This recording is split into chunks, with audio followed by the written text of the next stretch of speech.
L'évangile de ce premier dimanche de Carême est une vigoureuse invitation à rejeter Satan et à proclamer la foi au Dieu unique.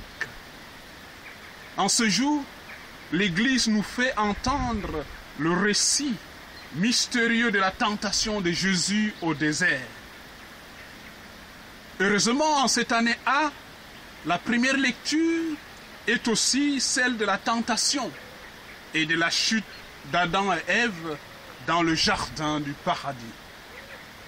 Là où, mes frères et sœurs, l'humanité a échoué, nos premiers parents ont échoué, et continue encore peut-être, nous continuons aussi à céder aux tentations. Le Christ, lui, a résisté, il a vaincu, et il nous donne la force de résister et de vaincre la tentation. La tentation, mes bien-aimés, est la même au jardin d'Éden qu'au désert. Il s'agit en réalité d'un dialogue entre deux voix. La voix de Satan, le tentateur, et celle de Dieu, le Créateur. Satan dit à Jésus, grosso modo, « Écoute ma voix ». Et Jésus lui répond, « Écoute la parole de Dieu ».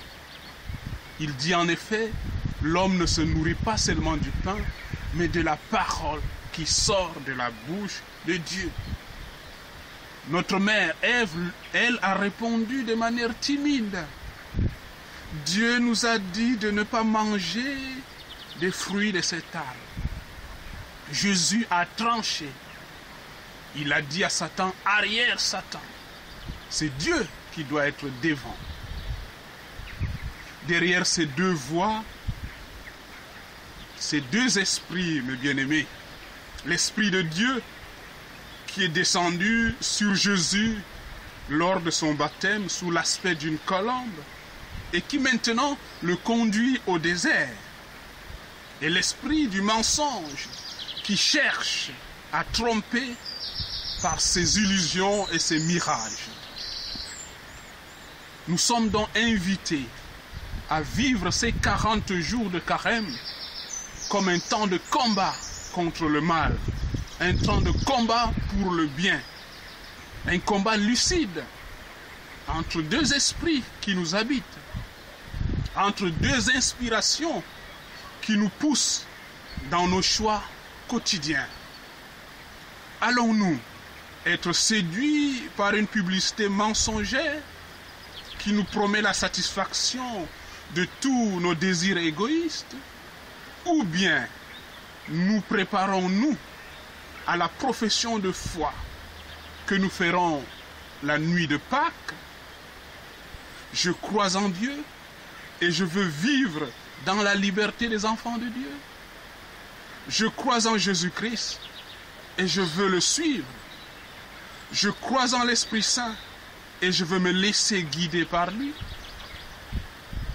La tentation, mes frères et sœurs, est peut-être moins une épreuve qu'une occasion de vérifier notre capacité de résister, notre capacité de lutter et donc de grandir. Souvenons-nous que chaque crise traversée est pour nous une occasion de croissance.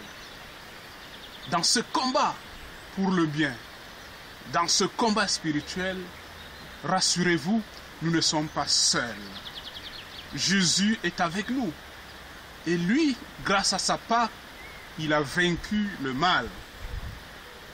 Avec le Christ, nous pouvons aussi vaincre le mal et traverser les difficultés de ce monde. Chrétiens, nous ne combattons plus pour la victoire. Nous combattons dans la victoire parce que le Christ a gagné. Alors, les yeux fixés sur Jésus-Christ, entrons dans le combat de Dieu. Donne-nous, Seigneur, un cœur nouveau, mais en nous, Seigneur, un esprit nouveau. Bon carême à vous tous.